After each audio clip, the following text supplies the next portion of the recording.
جی تو ناظرین آپ نے سنا ظہور صاحب کیا بات کرتے ہیں، لغائی صاحب آپ نے بھی ان کی بات سنی، تو اب آپ کیا سمجھتے ہیں کہ میں سمجھتا ہوں کہ ان کی ایک بڑی بات تھی، بہت بڑا نقصان ہوا ان کا، اور کوئی اس کا اندازہ بھی نہیں لگا سکتا کہ اس کی میجرمنٹ نہیں کی جا سکتی ہے۔ آپ ہر چیز کا کر سکتے ہیں کہ پانی کا ایک گلاس ہے، چائے کا ایک کپ ہے، ایک چیز ہے، لیکن کسی کے لاس کا نہیں، لاس کسی بھی چیز کا ہو وہ بہرحال لاس ہی ہوتا ہے، لیکن بیٹے کے لاس سے بڑا لاس کوئی نہیں ہو سکتا ہے۔ اور ظہور احمد خان صاحب نے جو اتنا بڑا نقصان اٹھایا ہے زندگی کا، میرے خیال میں ان کی زندگی کا سب سے بڑا نقصان یہی ہو سکتا ہے۔ اور ذیشان جیسا بہت ہی پیارا بچہ تھا، اور بہت انہوں نے فکشن ہاؤس اتنا بڑا ادارہ ہے پاکستان کا، پبلشنگ کا ایک بہت بڑا ادارہ ہے، اس کے میجرز بہت ایشوز جو تھے، بہت کام جو تھے وہ سنبھالے ہوئے تھے ذیشان ظہور نے۔ ان کا انتقال ہوا، ان کو بے دردی سے یہ قتل کیا گیا، فائرنگ کی گئی، دل کا نشانہ لے کر ان کو فائر کیا گیا۔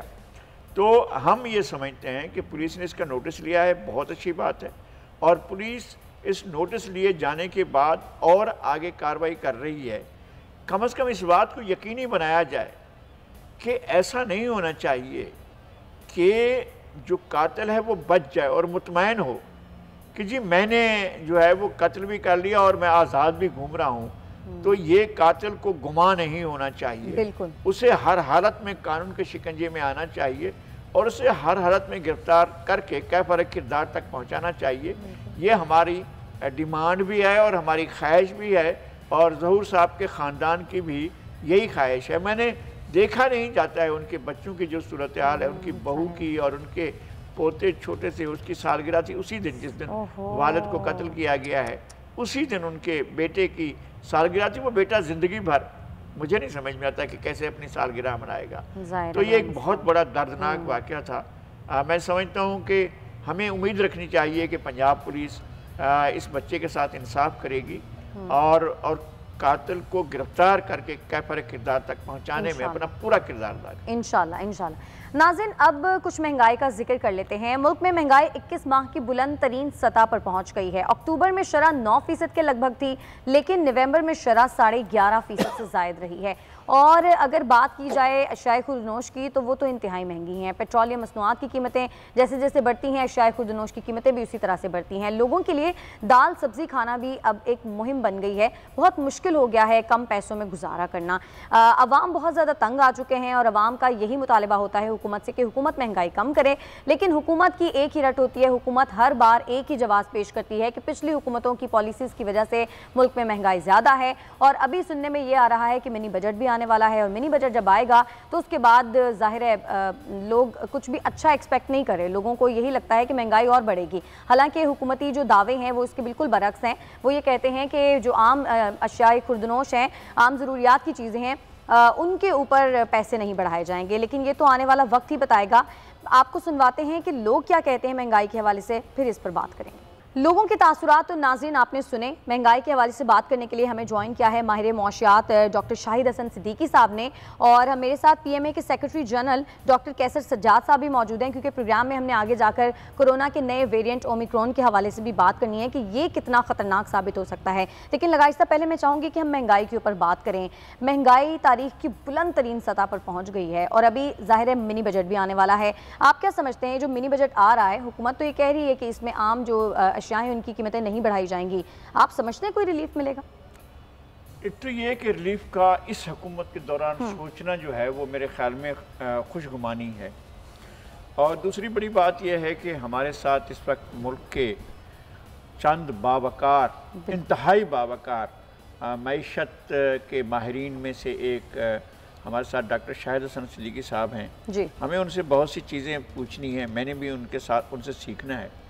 ڈاکٹر صاحب یہ بات مجھے سمجھ میں نہیں آتی ہے کہ حکومت کہتی ہے کہ فلاں چیز کی قیمت 8% بڑھ گئی ہے، یا مہنگائی کی شرح جو 1% ہو گئی ہے، 5% ہو گئی ہے، 6% ہو گئی ہے۔ ہمارے سامنے اشیاء صرف کی قیمتیں 2 گنی، 3 گنی، 4 گنی، 5 گنی ہو گئی ہیں، اور اس کے باوجود یہ کہنا کہ شرح جو مہنگائی کی شرح ہے وہ 5% ہوئی ہے، یا 8% ہوئی ہے، یا 11% ہوئی ہے، جب چیزیں 100%، 200%، 300%، 400%، 500% تک بڑھ جائیں تو مہنگائی کی رفتار ایسی کم کیوں رہتی ہے کہ یہاں حکومت کے اعداد و شمار یہ کیسے بتاتے ہیں کہ جی مہنگائی کی شرح جو ہے وہ اتنی رہ گئی ہے؟ شکریہ آپ کا. دیکھیے بنیادی بات یہ ہے کہ اپنے ہی عوام کو اس کے ساتھ جھوٹ بولنا میں سمجھتا ہوں کہ بدترین گناہ ہے. ابھی جو ہے یہ بھی کہا گیا تھا حکومت کی جانب سے کہ جناب دنیا میں مہنگائی کا سیلاب ہے تو یہاں بھی آ گیا. تو میں ان سے پوچھنا چاہتا ہوں کہ جو مہنگائی کا سیلاب ساری دنیا میں آیا تو وہ بنگلہ دیش، بھارت اور سری لنکا کی سرحد پہ کیوں رک گیا؟ وہاں کیوں نہیں داخل ہوا؟ یہ اعداد و شمار اسٹیٹ بینک کے آپ نکال لیجئے، جو پچھلے ہفتے رپورٹ آئی ہے اس میں بھی وہ اعداد و شمار موجود ہے کہ اکتوبر میں بھارت میں جو ہے وہ افراط زر جو تھا وہ 4.5% تھا، اور ہمارے یہاں جو حکومت کے اعداد و شمار ہیں ویسے تو بہت زیادہ ہے، وہ 9.2 تھا.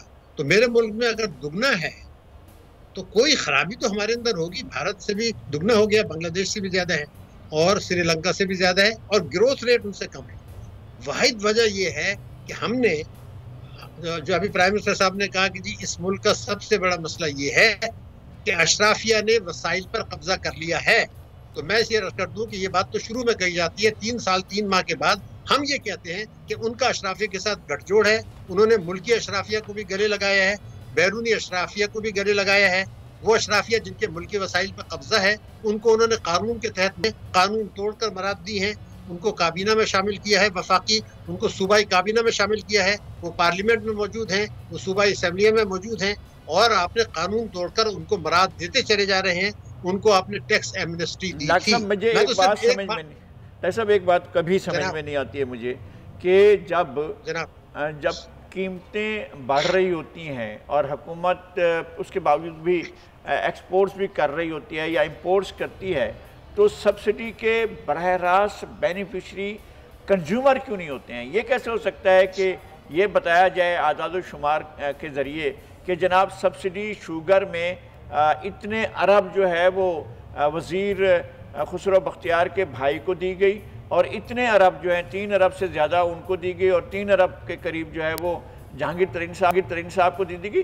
سبسڈی کا اگر سبسڈی براہ راست کنزیومر کو نہیں جاتی ہے تو انڈسٹریلسٹ کو جاتی ہے، تو اس کا لوگوں کو کیا فائدہ ہوتا ہے؟ نہیں دیکھیے نا، پاکستان میں جو یہ زر اعانت دی جاتی ہے جو بجٹ میں اپروو ہوتی ہے اس کا بڑا حصہ ہی طاقتور طبقوں کو جاتا ہے، اور پھر اس کے بعد وہ مینوپولیٹ کرتے ہیں، ذخیرہ اندوزی کرتے ہیں. اسٹیٹ بینک کہتا ہے جی سستی شرح سود پر قرضے لے لی، اور اس کے بعد وہ چینی کی امپورٹ جو ہے وہ روک کے اور ذخیرہ اندوزی کر کے پہلے تو اس کو بڑھاتے ہیں. مارکیٹ میں جب شارٹیج ہو جاتی ہے تو پھر وہ عالمی منڈی میں قیمتیں بڑھ جاتی ہیں تو پھر وہ اپنا اسٹاک نکالتے ہیں، اور باہر سے مہنگا اسٹاک جب منگاتے ہیں تو روپے کی قدر کو آپ بے تحاشا گرا دیتے ہیں. سبسکرائب کریں اور بیل دبائیں تاکہ کوئی خبر رہ نہ جائے.